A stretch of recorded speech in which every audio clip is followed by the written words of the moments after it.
NDAയുടെ parliamentary party യോഗത്തിൽ നരേന്ദ്രമോദിയുടെ പ്രസംഗവും ഭരണഘടനയെ വണങ്ങുന്നതും NDA എന്ന് ആവർത്തിക്കുന്നതും അദ്ദേഹം വലിയ ആത്മവിശ്വാസത്തോടുകൂടി സംസാരിക്കുമ്പോഴും NDA എന്ന് ഇടയ്ക്കിടയ്ക്ക് ഇങ്ങനെ പറയുന്നതും കേൾക്കുമ്പോൾ താങ്കൾക്ക് എന്താണ് തോന്നുന്നത്? നരേന്ദ്രമോദി ഏകശിലാത്മകമായ പാർട്ടി സംവിധാനത്തിൽ നിന്ന് ഒരു ബഹുസ്വരതയെ അംഗീകരിച്ചു തുടങ്ങിയ മോദിയായി മാറുകയാണോ?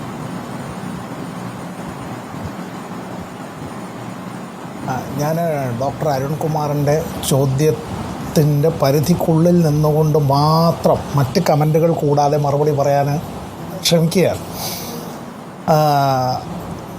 ഇത് ഇന്നിപ്പോൾ നമ്മുടെ ഈ ചർച്ചയ്ക്ക് ആധാരമായ വിഷയങ്ങൾ അരുൺ പറഞ്ഞുവല്ലോ.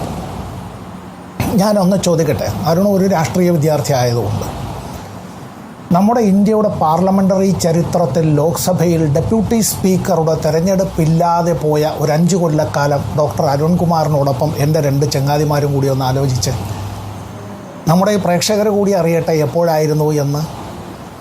ഇന്ത്യയുടെ ഭരണഘടന അനുസരിച്ച് ഇന്ത്യയുടെ ലോക്സഭ വിളിച്ചു ചേർക്കപ്പെട്ടാൽ ആദ്യത്തെ സെഷനിൽ തന്നെ സ്പീക്കറുടെ തെരഞ്ഞെടുപ്പും അതുപോലെ തന്നെ ഡെപ്യൂട്ടി സ്പീക്കറുടെ തെരഞ്ഞെടുപ്പും നടക്കേണ്ടതായിട്ടുണ്ട്.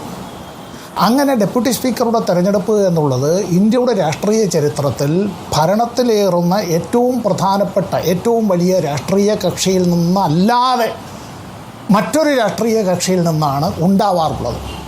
അത് പ്രതിപക്ഷ നിരയിൽ നിന്നായാലും അക്കാര്യത്തിലൊന്നും ലോക്സഭയിൽ അത്തരത്തിലൊരു അങ്ങോട്ടും ഇങ്ങോട്ടും വേറെ ഉള്ള വിരോധത്തിനൊന്നും ഒരവസരവും ഉണ്ടായിട്ടില്ല. എന്നാൽ മനസ്സിലാക്കേണ്ടത്, ഇപ്പോൾ 2ാം മോദി സർക്കാരിൻ്റെ ഈ കഴിഞ്ഞ കാലത്ത് ലോകത്തിലെ ഏറ്റവും കൂടുതൽ ജനസംഖ്യയുള്ള, ലോകത്തിലെ ഏറ്റവും വലിയ ബഹുകക്ഷി ജനാധിപത്യ വ്യവസ്ഥ നിലവിലുള്ള രാഷ്ട്രത്തിൽ ലോക്സഭ പിരിയുന്നത് തന്നെ ആ പിരിച്ചുവിടപ്പെട്ട ലോക്സഭയ്ക്ക് ഡെപ്യൂട്ടി സ്പീക്കർ ഉണ്ടായിരുന്നേ. എല്ലാം സ്പീക്കറിൽ മാത്രം കേന്ദ്രീകരിച്ച് സഭ പൂർണ്ണമായി തങ്ങളുടെ നിയന്ത്രണത്തിൽ നിർത്തി അത്തരത്തിൽ രാജ്യസഭയിൽ എന്നുള്ളതുപോലെ ലോക്സഭയിൽ നിന്നും തങ്ങൾക്ക് അനിഷ്ടകരമായ വർത്തമാനങ്ങൾ പറയുന്നവരെയും തങ്ങൾ മാറ്റി നിർത്തണമെന്ന് ആഗ്രഹിക്കുന്നവരെയും ആരുടെ ശബ്ദമാണോ കേൾക്കരുത് എന്ന് നിർബന്ധമുള്ളത് ആ ലോക്സഭാംഗങ്ങളെ MP-മാരെയെല്ലാം സസ്പെൻഡ് ചെയ്യുക, അവരെയെല്ലാം അവിടെ നിന്ന് പുറത്താക്കുക എന്നുള്ള നിലയിലേക്ക്. ഇത് എന്തിനെയാണ് സൂചിപ്പിച്ചത്? എന്തിനെയാണ് സൂചിപ്പിച്ചുകൊണ്ടിരുന്നത്? ജനാധിപത്യം എന്നത് ഞങ്ങൾ പറയുന്നത് മാത്രമാണ് ജനാധിപത്യം. അത് ശ്രീ സമ്പത്ത് ചീഫ് ജസ്റ്റിസ് DY ചന്ദ്രചൂഡ് ഈ കേസിൽ പറയുകയും ചെയ്തൊരു വാക്കുണ്ട്, ഭരണഘടനയുടെ അക്ഷരത്തിനും ആത്മാവിനുമെതിരാണ് ഇങ്ങനെ ഡെപ്യൂട്ടി സ്പീക്കർ ഒഴിഞ്ഞു കിടക്കുന്നത് എന്ന്.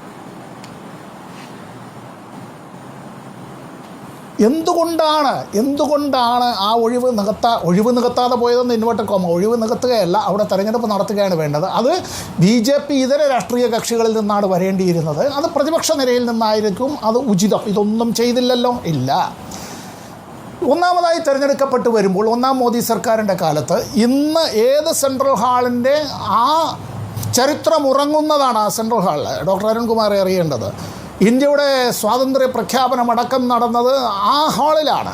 ആ ഹാളിലാണ് ഈ ലോക്സഭയിലെയും രാജ്യസഭയിലെയും അംഗങ്ങളും മുൻ MP-മാരും അതുപോലെ തന്നെ അക്രഡിറ്റഡ് ജേർണലിസ്റ്റുകൾ, മീഡിയ പേഴ്സൺസ് അവിടെ വരാനായി അത്തരത്തിൽ പ്രത്യേക പാസ്സുള്ളവരും ഒപ്പം മറ്റ് സംസ്ഥാനങ്ങളിലെ മന്ത്രിമാരും ഒക്കെ അവിടെ അങ്ങനെ വരുന്നത്. അവിടെയാണ് അവർ തമ്മിലുള്ളൊരു ഇൻട്രാക്ഷൻ, കക്ഷി രാഷ്ട്രീയത്തിനപ്പുറമായി അങ്ങനെയെല്ലാം സൗഹൃദത്തിൻ്റെ കൂട്ടായ്മകൾ. അതിലെല്ലാം ഞാൻ BJP നേതാവായിരുന്ന യശസ്വരീനായ കേന്ദ്രമന്ത്രി, യൂണിയൻ മന്ത്രി ശ്രീ അരുൺ ജെയ്റ്റ്ലിയെ ഓർക്കുകയാണ്. അക്കാര്യത്തിൽ നമ്മുടെ വൈസ് പ്രസിഡൻ്റായി പിന്നീട് ഉപരാഷ്ട്രപതിയായ വെങ്കയ്യ നായിഡുവിനെ ഞാൻ ഈ വേളയിൽ ഓർക്കുകയാണ്. അത് BJP ആണ് എന്നുള്ളത് കൊണ്ടൊന്നും ഈ പറയുന്ന കാര്യത്തിൽ അവർ അതിലൊന്നും ഒരു കുറവും വരുത്തിയിട്ടില്ല. നിരവധി രാഷ്ട്രീയ ചർച്ചകൾ അത്തരത്തിൽ സഭയിലുള്ളതായ സമ്മർദ്ദങ്ങൾ, ടെൻഷനുകൾ, ഡെഡ് ലോക്കുകൾ പരിഹരിക്കപ്പെട്ടിട്ടുള്ളത് അത്തരത്തിൽ ഇതൊരു ഗർഭഗൃഹം എന്നൊക്കെ പറയൂലേ നമ്മൾ, അത്തരത്തിൽ പറയുന്നത് പോലെ ഈ പാർലമെൻറ്റിൻ്റെ സെൻട്രൽ ഹാളിലാണ്.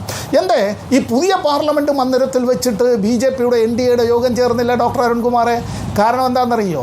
ഇന്ത്യയുടെ രാഷ്ട്രപതിയെപ്പോലും പങ്കെടുപ്പിക്കാതെ ഉദ്ഘാടനം നടത്തിയ പുതിയ പാർലമെൻറ്റ് മന്ദിരത്തിന് അങ്ങനെ ഒരു സെൻട്രൽ ഹാളില്ല. അങ്ങനെ ഒരു സെൻട്രൽ ഹാൾ വേണ്ട എന്ന് തീരുമാനിച്ചു. എന്താ പാർലമെൻറ്റ്? രാഷ്ട്രപതിയും ഈ MP-മാരും ചേർന്നത്, രാഷ്ട്രപതിയും പാർലമെൻറ്റ് അംഗങ്ങളും ചേർന്നത്, 2 സഭയും ഭരണഘടനയിൽ തന്നെ പറയുന്നുണ്ട്, ലോക്സഭയും രാജ്യസഭയും, രാഷ്ട്രപതിയും ലോക്സഭയും രാജ്യസഭയും ചേർന്നതാണ് ഈ പാർലമെൻറ്റ് എന്നുള്ളത്. അതിൻ്റെ ഉദ്ഘാടന ചടങ്ങിൽ പോലും നമ്മുടെ ആദരണീയായ മറ്റൊരു വിഷയമാണ്. ഞാൻ പക്ഷേ അങ്ങ് പറഞ്ഞ 2 പ്രധാനപ്പെട്ട കാര്യങ്ങളും വളരെ പ്രധാനപ്പെട്ടതാണ്. അത് ഇന്നത്തെ ദിവസം തന്നെ നമ്മൾ ഓർമ്മിക്കേണ്ടതുമാണ്. നോക്കൂ, ഇവിടെയാണ്